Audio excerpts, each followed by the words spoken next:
وبالسند المتصل منا إلى أمير المؤمنين في الحديث محمد بن إسماعيل البخاري رحمه الله قال حدثنا أحمد بن إشكاب قال حدثنا محمد بن فضيل عن عمارة بن القعقاع عن أبي زرعة عن أبي هريرة رضي الله تعالى عنه قال قال النبي صلى الله عليه وسلم كلمتان حبيبتان إلى الرحمن خفيفتان على اللسان ثقيلتان في الميزان سبحان الله وبحمده سبحان الله العظيم سبحان الله وبحمده سبحان الله العظيم سبحان الله وبحمده سبحان الله العظيم. عزیز طالبات، یہ صحیح بخاری شریف کا آخری باب ہے اور کتاب التوحید کا بھی آخری باب ہے. امام بخاری رحمہ اللہ نے باب بدء الوحی میں نبی صلی اللہ علیہ وسلم کی رسالت کو ثابت کیا ہے. ایسی احادیث ذکر کی ہیں جن سے ثابت ہوتا ہے کہ نبی صلی اللہ علیہ وسلم پر وحی آتی تھی. وحی کے دوران آپ کی خاص کیفیت کو بیان کیا ہے کہ سخت سردی کے اندر بھی آپ پر ایسا پسینہ چھوٹتا تھا جس طرح سخت گرمی ہو، اور اس طرح پسینہ بہتا تھا جس طرح فسد لگا دیا ہو، اگر کوئی چیرا دے دیا گیا ہو جس سے خون نکلے. خون تو نہیں نکلتا تھا لیکن پسینہ بہتا تھا سخت سردی کے اندر بھی. اور آخر میں حدیث ہرقل ذکر کی ہے، اور حدیث ہرقل نے کیسر روم نے ابو سفیان سے سوالات کیے، تو ان سوالات کے بعد اس نے کہا کہ تم نے جو جوابات دیے ہیں میرے سوالات کے، اگر یہ اسی نبی کے حالات ہیں تو وہ سچا نبی ہے. وَسَيَبْلُغُ قَدَمِيَّ مَوْضِعَ قَدَمِيَّ هَاتَيْنِ، اور وہ پہنچ جائے گا میرے ان دو قدموں کی جگہ پر، یعنی میرے اس تخت کا بھی مالک ہو جائے گا. اور اگر میں اس کے پاس ہوتا تو اس کے پاؤں کو دھوتا، خدمت کرتا.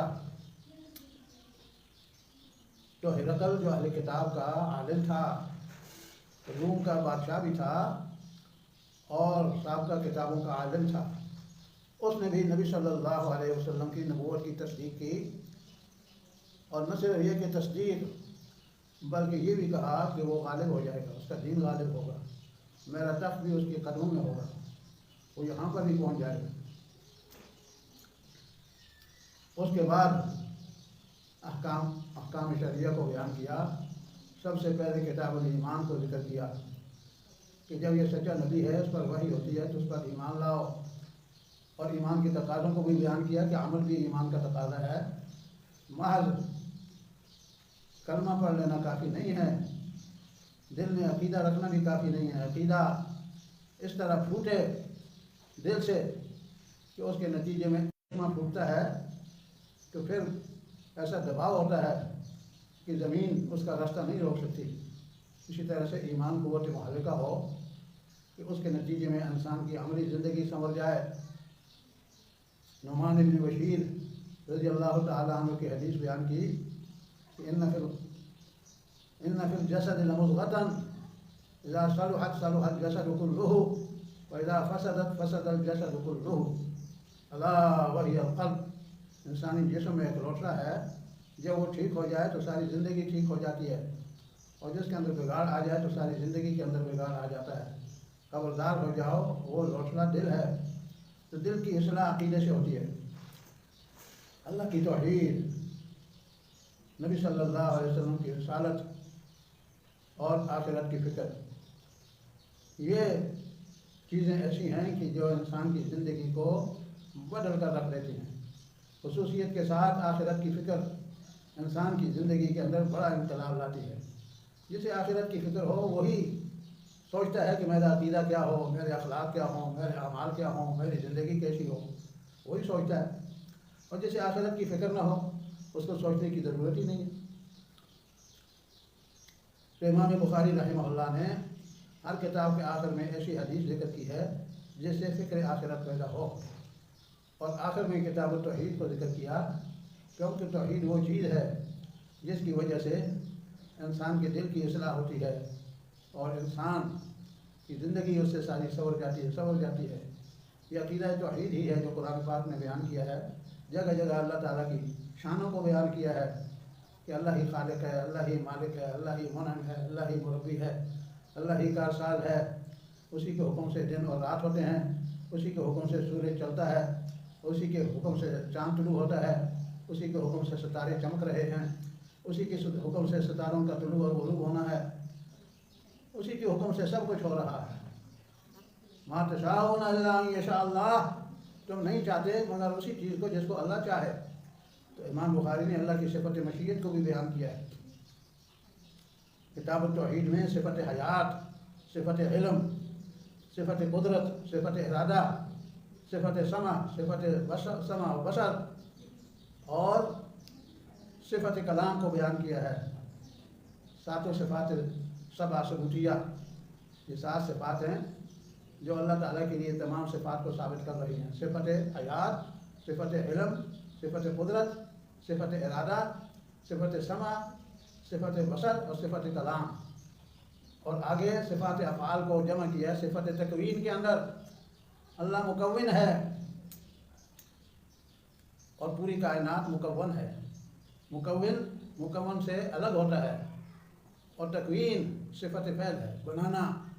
اسی کے تحت اللہ کی صفت رزاقیت آتی ہے، اللہ روزی رسان ہے، اور اللہ تعالیٰ محیی ہے، اللہ ممیت ہے۔ اللہ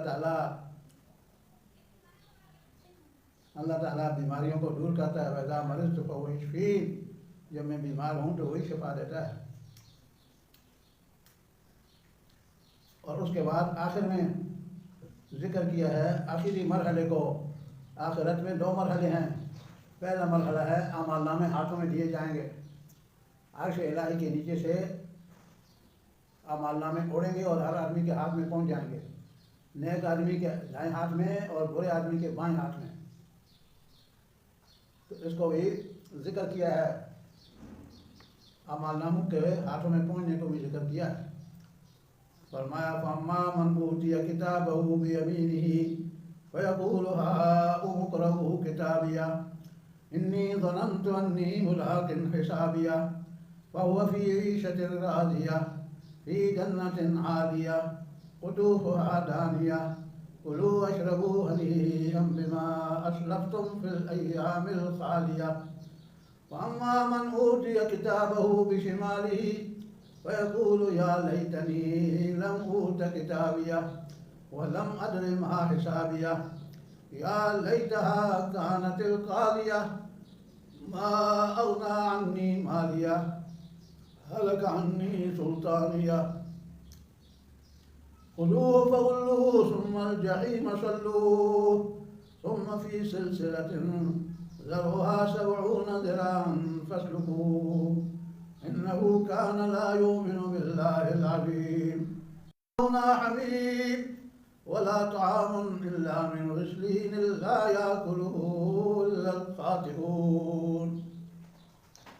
جس آدمی کو دائیں ہاتھ میں اعمال نامے دیے جائیں گے تو اتنا خوش ہوگا اور خوشی میں اتنا پھول جائے گا کہ پکارے گا لوگوں کو، سب لوگوں کو دکھلاتا پھرے گا۔ یقول ہاؤم اقرؤوا کتابیہ، اے لوگو ادھر آؤ میرے اعمال نامے کو پڑھو۔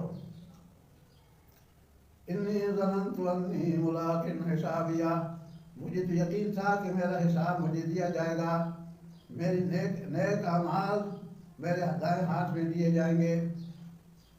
فَهُوَ فِي عِيشَةٍ رَاضِيَةٍ، بس آدمی ایسی زندگی میں ہوگا جو دل پسند ہوگی۔ فِي جَنَّةٍ عَالِيَةٍ، بلند جنتوں میں ہوگا۔ اس کو کُلُوا وَاشْرَبُوا هَنِيئًا بِمَا أَسْلَفْتُمْ فِي الْأَيَّامِ الْخَالِيَةِ، کھاؤ اور پیو ان اعمال کی بدولت اللہ کی بندگی کی بدولت جو گزشتہ زندگی میں تم کر کے آئے ہو، یہاں پہنچے ہو. یہ تو ہے نیک آدمی کا حال، جس کے اعمال نامے دائیں ہاتھ میں دیے جائیں گے. اور دوسرا آدمی وَأَمَّا مَنْ أُوتِیَ کِتَابَهُ بِشِمَالِهِ، جس کے اعمال نامے دیے گئے بائیں ہاتھ میں. وَيَقُولُ يَا لَيْتَنِي لَمْ أُوتَ كِتَابِيَهْ، وہ کہے گئے کاش مجھے یہ اعمال نامہ نہ دیا جاتا. یا لیتہا کانت القاضیہ، اے کاش جو موت مجھے آئی تھی وہ میرا معاملہ چکا دیتی. ما اغنی عنی مالیہ، مجھے کوئی فائدہ نہیں دیا میرے مال نے. ہلک عنی سلطانیہ، ختم ہو گئی مجھ سے میری بادشاہت. ہاں بڑا بنا ہوا تھا نا، بڑا درجے بڑے زمانے کا فرعون تھا، بڑے زمانے کا نمرود تھا، اور بڑے زمانے کا بش تھا، بڑے زمانے کا گورباچوف تھا، اپنے زمانے کا ٹرمپ تھا، اپنے زمانے کا جو بائیڈن تھا. بہت سپر سمجھتا تھا اپنے آپ کو، یہ تو ساری ایک محوری دنیا ہے، میں سب کا حاکم ہوں، ساری دنیا میرے پاؤں میں ہے، ساری دنیا کا میں حاکم اعلیٰ ہوں، یہ سمجھتا تھا. آج سر نگوں ہوگا، آج افسوس کرے گا، چیخے گا، چلائے گا، کہے گا یا لیتنی لم اوت کتابیہ، کاش مجھے یہ اعمال نامہ نہ دیا جاتا. یا لیتہا کانت القاضیہ، کاش جو موت مجھے آئی تھی وہ میرا کام چکا دیتی، ختم ہی کر دیتی، میں دوبارہ نہ اٹھتا، مٹی میں مل کر مٹی ہو جاتا. ما اغنی عنی مالیہ، بڑی دنیا میں مال میں نے جمع کیا لیکن اس مال کا کوئی فائدہ مجھے نہیں ہوا. مال تو ادھر ہی رہ جاتا ہے، آگے تو اعمال جاتے ہیں، تو یہ اپنے اعمال کی پاداش میں گرفتار ہوگا. ہلک عنی سلطانیہ، ختم ہو گئی مجھ سے میری بادشاہت. کہا جائے گا خذوہ، پکڑو اس کو، فغلوہ، اس کی گردن میں ٹوک ڈالو، ثم الجحیم صلوہ، پھر دوزخ کے اندر اس کو جھونک دو. ثم فی سلسلۃ ذرعها 70 ذراعا فاسلکوہ، پھر اس کو اس زنجیر کے اندر جکڑ دو جو 70 گز ہے. 70 گز وہ آخرت کے ہوں گے. تو کہا کہ اس کے اندر اس کو جکڑ دو، فاسلکوہ، اس کو پرو ڈالو. انہ کان لا یؤمن باللہ العظیم، یہ اللہ عظیم ذات پر ایمان نہیں لاتا تھا. ولا یحض علی طعام المسکین، اور مسکینوں کو کھانے کی ترغیب بھی نہیں دیتا تھا، مسکینوں کے لیے امیروں کو کھانے کی ترغیب بھی نہیں دیتا تھا. فلیس لہ اليوم ہاہنا حمیم، آج اس کے لیے یہاں کوئی بھی مخلص دوست نہیں ہے. ولا طعام، اور کھانا بھی نہیں ہے، الا من غسلین، مگر پیپ ہے، جو جہنمیوں کے زخموں سے پیپ نکلے گا وہی اس کا کھانا ہے. لا یاکلہ الا الخاطئون، نہیں کھائیں گے اس کو مگر خطا کار لوگ. تو یہ پہلا مرحلہ ہے اعمال ناموں کا، وہ دیے جائیں گے، اسے پتہ چل جائے گا کون کامیاب ہے کون ناکام ہے. وزن اعمال وہ اللہ تعالیٰ تول تول کر ہر آدمی کو اس کی نیکیوں کا اس کی برائیوں کا بدلہ دیں گے، جزا سزا دیں گے. نیکوں کے لیے ان کی شان کے مطابق درجے ہوں گے. انبیاء علیہ السلام سب سے اونچے، اس کے بعد صحابہ کرام، اس کے بعد تابعین، اس کے بعد تبع تابعین، اس کے بعد ائمہ مجتہدین، ان کے درجے ہوں گے بہت اونچے. اس کے بعد صلحاء کے درجے ہوں گے، شہداء کے درجے ہوں گے، صلحاء کے درجے ہوں گے، علماء کے درجے ہوں گے. نبوت سے نیچے عالم کا درجہ ہوگا، عالم کا اور عالمہ کا. من جاءہ الموت وهو يطلب العلم فبينه وبين النبيين درجة واحدة في الجنة، جس کو موت آئی اس حال میں کوئی علم کا طلبگار تھا، طالب علم تھا یا معلم علم تھا، اس کو موت آئی اس حال میں کہ وہ طالب تھا یا مطلوب تھا، اس کے درمیان اور نبیوں کے درمیان میں ایک درجے کا فرق ہوگا جنت میں. نبوت کے درجے سے نچلا درجہ علم کا ہے، اس واسطے علم پر جو حاصل کیا آپ نے اس پر توجہ دیں، اس علم کو پختہ کریں، اس علم کو مضبوط کریں. اس علم کو پڑھتی رہیں، یاد کرتی رہیں. یہ ہے علم کی فضیلت. نبوت کا درجہ تو بند ہے، اس کے لیے وہ کوشش سے حاصل نہیں ہوتا. باقی درجے جتنے بھی ہیں وہ کوشش سے وابستہ ہیں. علم کا درجہ ہے، شہادت کا درجہ ہے. تو قیامت کے دن تولا جائے گا مداد العلم و دم الشہداء، علم کی سیاہی اور شہداء کا خون تولا جائے گا. تو وہ جو سیاہی ہوگی وہ وزنی ہو جائے گی. فَيَزِنُ مداد العلم، علم کی سیاہی وہ وزنی ہو جائے گی، غالب ہو جائے گی.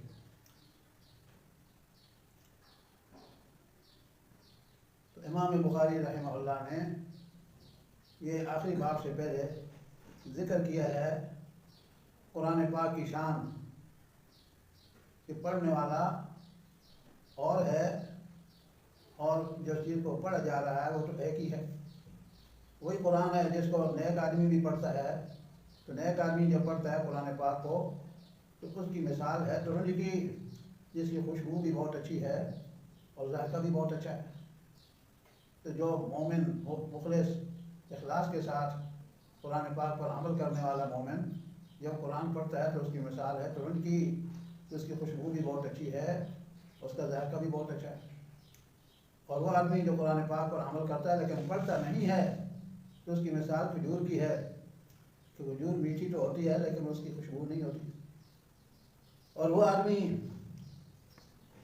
جو قرآن پاک پڑھتا ہے لیکن اس کا عمل نہیں ہے، منافق ہے، تو اس کی مثال ریحانہ کی ہے کہ خوشبو تو اس کی بہت اچھی ہے لیکن ذائقہ اس کا کڑوا ہے. اور وہ آدمی جو قرآن پاک کو پڑھتا بھی نہیں ہے، عمل بھی نہیں کرتا، تو اس کی مثال حنظلہ کی ہے، ایلوے کی ہے، اس کا ذائقہ بھی کڑوا ہے اور ہے بھی بدبودار. تو امام بخاری نے اس حدیث سے یہ بات ثابت کی ہے کہ قاری تو مختلف ہیں لیکن جس چیز کو پڑھا جا رہا ہے وہ ایک ہی ہے، مقروء ایک ہے. تلاوت مختلف ہے لیکن مطلوع ایک ہے. اور جس چیز کا وزن ہونا ہے وہ تلاوت ہے، وہ قراءت ہے. اور جہاں تک قرآن پاک ہے تو قرآن پاک تو اللہ کا کلام ہے، اس کا کوئی وزن نہیں ہو سکتا. تو قرآن پاک کی شان یہ ہے کہ وہ فضل کلام اللہ علی سائر الکلام کفضل اللہ علی خلقہ. اللہ کے کلام کی فضیلت باقی کلاموں پر اسی طرح سے ہے جس طرح اللہ کی فضیلت ہے باقی مخلوق پر. تو اللہ تعالیٰ کی کہ کلام کا تو کوئی تول نہیں ہے، تول ہوگا تو تلاوت کا ہوگا، اور تلاوت میں فرق ہے. اس کی 4 صورتیں ابھی میں نے اس حدیث سے آپ کے سامنے بیان کر دی جو حدیث اوپر گزر گئی ہے باب قول اللہ تبارک و تعالیٰ سے پہلے. آگے ہے وزن اعمال کہ اللہ تعالیٰ تول کر کے جزا سزا دیں گے. یہ کیٹیگریاں ہیں، یہ درجہ بندی ہے. درجہ بندی ہوگی وزن سے، تول سے. اور تول برحق ہے. اللہ تعالیٰ نے فرمایا والوزن یومئذ الحق، تول اس دن برحق ہے. تول ہوگا، باقاعدہ وزن ہوگا. معتزلہ، خوارج اور جہمیہ کہتے ہیں کہ تول کی کوئی ضرورت نہیں ہے. اللہ کو تو پتہ ہے کہ اس آدمی کا کیا مرتبہ ہے، تو اللہ تعالیٰ کو مرتبہ معلوم کرنے کے لیے تولنے کی ضرورت نہیں ہے. اس کا جواب یہ ہے کہ یہ تول اللہ تعالیٰ کے لیے نہیں ہوگا، یہ تول ہوگا دنیا کے انسانوں کے لیے، ان کو دکھلانے کے لیے کہ جن کو میں جزا دے رہا ہوں وہ ان کا حق ہے، اور جن کو سزا دے رہا ہوں وہ بھی ان کا حق ہے. تو اعمال خود تولے جائیں گے. بعد نے کہا کہ اعمال انسانی اعمال متجسد ہو جائیں گے، جسم کی شکل اختیار کر لیں گے، ان کا تول ہوگا. بعد نے کہا کہ اعمال نہیں بلکہ صحیفہ اعمال تولے جائیں گے. یہ جو فرشتے لکھ رہے ہیں ہمارے اعمال نامے، ان کو تولا جائے گا، صحیفوں کو تولا جائے گا. ترمذی شریف میں ہے حدیث بطاقہ کہ ایک آدمی آئے گا، اس کے 99 لمبے لمبے گناہ ہوں گے، لمبی تمار. پہلے زمانے میں یہ ہوتا تھا کہ لمبی کتابت ہوتی تھی، تو 99 طومار ہوں گے گناہوں کے، لمبے لمبے 99، اس میں پتہ نہیں کتنے لاکھوں اس کے گناہ ہوں گے. تو ایک پلے میں رکھے جائیں گے. پھر اللہ تعالیٰ پوچھے گا اس آدمی سے کہ یہ جو لکھے ہیں فرشتوں نے یہ ٹھیک لکھے ہیں یا اپنے پاس سے اضافہ کر دیا گیا ہے؟ تو وہ کہے گا بالکل ٹھیک ہے میرے مولا، اور وہ سمجھے گا کہ اب تمہیں مارا گیا. تو اس کے بعد دوسرے پلڑے میں آ جائے گا ایک چھوٹا سا کلمہ جس میں لکھا ہوگا اشہد ان لا الہ الا اللہ واشہد ان محمدا عبدہ ورسولہ. یہ لکھا ہوگا میں گواہی دیتا ہوں کہ اللہ کے سوا کوئی الہ نہیں، اور گواہی دیتا ہوں کہ اللہ محمد صلی اللہ علیہ وسلم اللہ کے بندے اور اس کے رسول ہیں. یہ چھوٹی سی پرچی ہوگی، جب گر جائے گی دوسری جانب تو وہ پلڑا جھک جائے گا، بھاری ہو جائے گا، اور یہ 99 گناہ جو ہیں وہ اوپر اٹھ جائیں گے.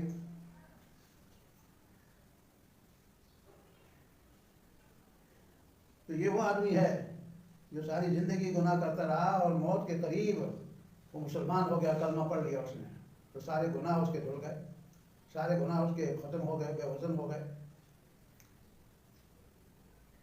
تو امام بخاری رحمہ اللہ نے اس کی ترجیح یہی کی ہے کہ یہ وہ آدمی ہے جو ساری عمر گناہ کرتا رہا اور مرنے سے پہلے صحت کی حالت میں ہوش و حواس قائم تھے، اس حالت میں دل سے مسلمان ہو گیا، وہ کلمہ پڑھ لیا اشہد ان لا الہ الا اللہ واشہد ان محمدا عبدہ ورسولہ.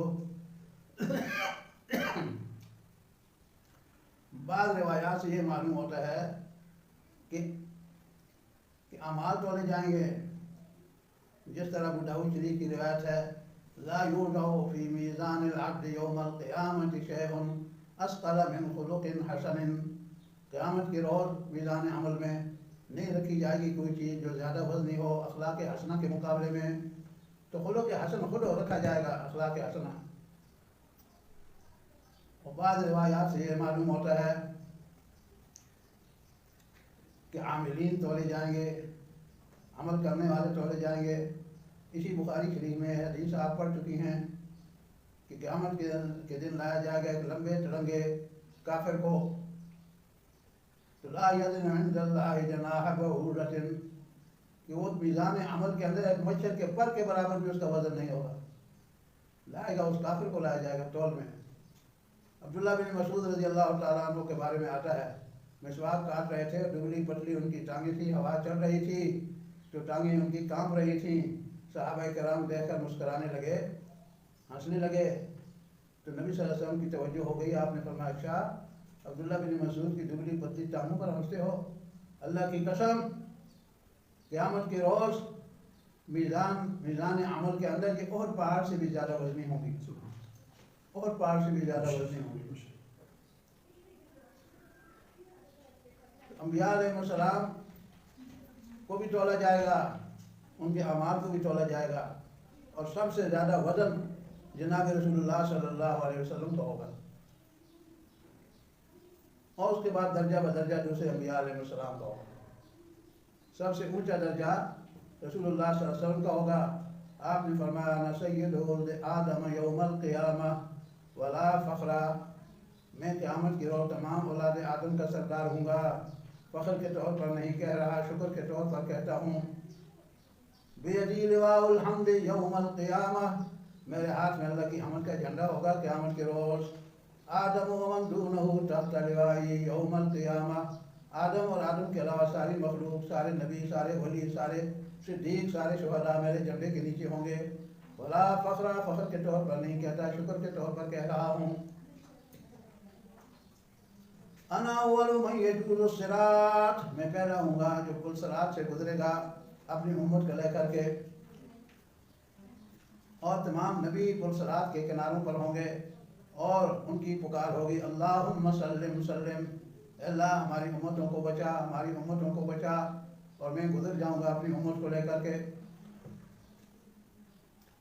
انا اول من یقرع باب الجنہ، میں پہلا آدمی ہوں گا جو جنت کے دروازے پر دستک دے گا، اور جنت کا دروازہ اس کے لیے کھولا جائے گا تو اپنی امت کو لے کر کے جنت میں داخل ہو جائے گا.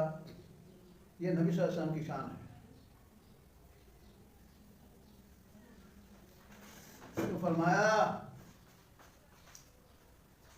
وَنَضَعُ الْمَوَازِينَ الْقِسْطَ، رکھیں گے ہم انصاف کی ترازو لیوم القیامہ، قیامت کے دن میں۔ اب سوال پیدا ہوتا ہے موازین جمع ہے اور القسط مفرد ہے، تو مفرد کیسے جمع کی صفت ہو گیا؟ تو اس کی دو توجیہیں ہیں۔ ایک توجیہ یہ ہے کہ القسط مصدر ہے، اور مصدر مفرد کی صفت بھی ہوتا ہے، تثنیہ کی صفت بھی ہوتا ہے، جمع کی صفت بھی ہوتا ہے۔ کہا جاتا ہے میزان قسط و میزانان قسط و موازین قسط، میزان و قسط بھی کہتے ہیں، میزانان قسط بھی کہتے ہیں، موازین و قسط بھی کہتے ہیں۔ اور دوسری توجہ یہ ہے کہ القسط صفت نہیں ہے، مفعول لہو ہے، رکھیں گے ہم ترازو انصاف کرنے کی خاطر، لأجل القسط، انصاف کی خاطر مفعول لہو ہو گیا نا، تو انصاف کرنے کی خاطر یا انصاف کے ترازو دونوں ٹھیک ہے۔ ترازو کی صفت انصاف ہوگی، انصاف والے ترازو اور انصاف کرنے کے لیے ترازو رکھیں گے۔ مجاہد نے کہا ہے القسطاس و اب القسطاس العدل بالرومیہ، رومی زبان میں عدل کو کہتے ہیں اور قرآن پاک کی زبان میں ترازو کو کہتے ہیں۔ دو جگہ یہ لفظ آیا ہے، وزنوا بالقسطاس المستقیم، تولو ایسے ترازو سے جس کے دونوں پلڑے برابر ہوں۔ بات رکھنے سے پہلے، چیز ڈالنے سے پہلے ڈنڈی جو ہے وہ برابر ہو، دونوں پلڑے برابر ہوں، تو یہاں قسطاس ترازو کے معنی میں ہے۔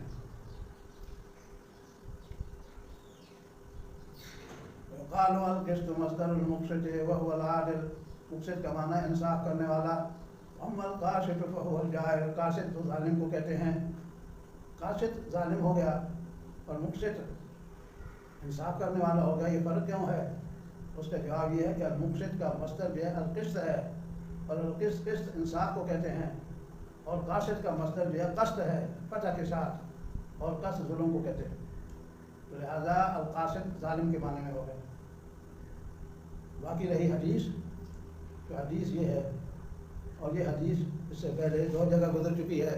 ایک جگہ امام بخاری کا شیخ زہیر بن حرب ہے، اور دوسری جگہ امام بخاری کا شیخ قتیبہ بن سعید ہے، اور یہاں پر احمد بن اشکاب ہے۔ حدیث میں الفاظ آگے پیچھے ہیں، اور باقی روایت ہے کہ محمد بن فضیل پر دار و مدار ہے ساری روایت کا۔ تو پہلی روایت میں زہیر بن حرب کا شیخ جو ہے وہ بھی محمد بن فضیل ہے، قتیبہ بن سعید کا شیخ وہ بھی محمد بن فضیل ہے، اور احمد بن اشکاب جو یہاں پر ہے اس کا شیخ بھی محمد بن فضیل ہے۔ محمد بن فضیل نے ہم کو حدیث بیان کی، احمد بن اشکاب کہتے ہیں کہ حدیث بیان کی ہم کو محمد بن فضیل نے، محمد بن فضیل کہتے ہیں کہ ہم کو حدیث بیان کی عمارۃ بن القعقاع نے، اور عمارۃ بن القعقاع روایت کرتے ہیں ابی زرعہ سے، اور ابی زرعہ روایت کرتا ہے ابو ہریرہ رضی اللہ تعالیٰ عنہ سے۔ ابو ہریرہ رضی اللہ تعالیٰ عنہ بیان فرماتے ہیں قال قال النبی صلی اللہ علیہ وسلم کلمتان حبیبتان الی الرحمن، دو کلمے رحمان کو بڑے پیارے ہیں، بڑے محبوب ہیں، تو جو ان کلموں کو پڑھے گا وہ بھی رب کا پیارا ہوگا، اخلاص کے ساتھ اگر پڑھا تو وہ رب کا پیارا ہوگا۔ خفیفتان علی اللسان، زبان پر ہلکے پھلکے ہیں، کوئی مشکل نہیں ہے ان کو ادا کرنا۔ ثقیلتان فی المیزان، میزان عمل میں بڑے وزنی ہیں، یہ ہے خبر مقدم۔ وہ کیا چیز ہے وہ دو کلمے، وہ بعد میں ذکر ہیں، پہلے ان کلموں کی شان بیان کی تاکہ شوق پیدا ہو، کہ شوق جب پیدا ہو جائے گا سننے والے کے اندر تو اس کو توجہ ہوگی، اور جب توجہ ہوگی تو چیز کو اچھی طرح سنے گا، سمجھے گا، اچھی طرح سنے گی، سمجھے گی، اور دل و دماغ کے اندر اس کو جگہ دے دے گی، اس کے مطابق زندگی استوار ہو جائے گی۔ کلمے دونوں ہیں سبحان اللہ و بحمدہ، پہلا کلمہ، دوسرا کلمہ سبحان اللہ العظیم، یہ دو کلمے ذکر کے ہیں، اور ذکر ہوتا ہے عمل کے اختتام پر۔ امام بخاری نے اپنی کتاب کو جب ختم کی تو ایسی حدیث ذکر کی جس کے نتیجے میں ان کی ساری بخاری شریف کتاب و ذکر ہو جائے۔ جتنی بھی کتابیں ہیں وہ ان کی مثال مجالس کی ہے، مجالس ذکر کی، اور یہ آخری مجلس جو ہے یہ بھی مجلس ذکر ہے۔ نبی صلی اللہ علیہ وسلم کو اللہ نے حکم دیا کہ جب آپ کا مشن مکمل ہو جائے، اللہ کا دین غالب ہو جائے، تو آپ نے پھر صرف تسبیح، تحمید اور استغفار پر توجہ دینی ہے۔ زندگی بھر بھی اللہ کی تسبیح کرتے رہے، مختلف صورتوں کے اندر تحمید بھی کرتے رہے، مختلف شکلوں میں استغفار بھی کرتے رہے، لیکن آخر جب دین مکمل ہو جائے تو پھر آپ نے تسبیح، تحمید اور استغفار پر توجہ مرکوز کرنی ہے۔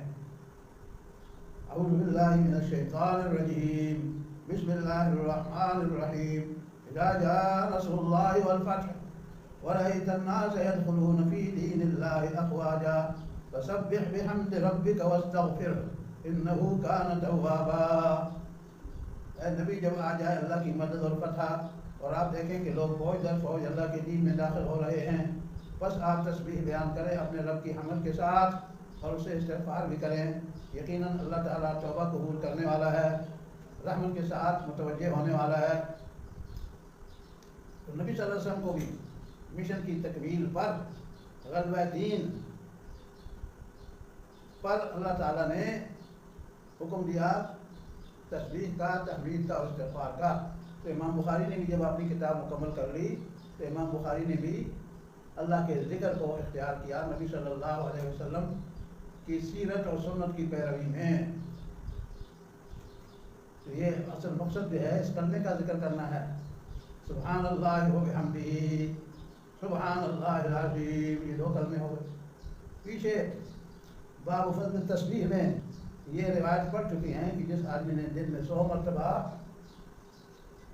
سبحان اللہ و بحمدہ کہا تو اس کے گناہ بخش دیے جائیں گے، گرچہ سمندر کی جھاگ کے برابر بخش دیے جائیں گے۔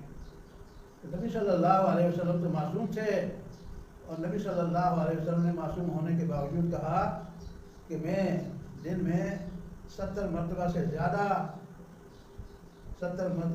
استغفار کرتا ہوں، اور دوسری بات یہ ہے کہ میں 100 مرتبہ دن کے اندر تسبیح اور تحمید کرتا ہوں۔ سبحان اللہ و بحمدہ جس نے کہا تو اس کے سب گناہ سمندر کی جھاگ کے برابر ہوں، تو ہوئی ختم ہو جائیں گے سمندر کی جھاگ۔ اور اگر کوئی آدمی گناہ نہ ہو اس کے تو اس کے اتنے ہی درجے اونچے ہو جائیں گے، درجے بلند ہو جائیں گے۔ حافظ ابن حجر اسقلانی نے اپنی شرح بخاری فتح الباری کو حضرت عائشہ کی حدیث پر ختم کیا ہے کہ میں بھی امام بخاری کی طرح اپنی کتاب کو میں ختم کر رہا ہوں حدیث ذکر پر۔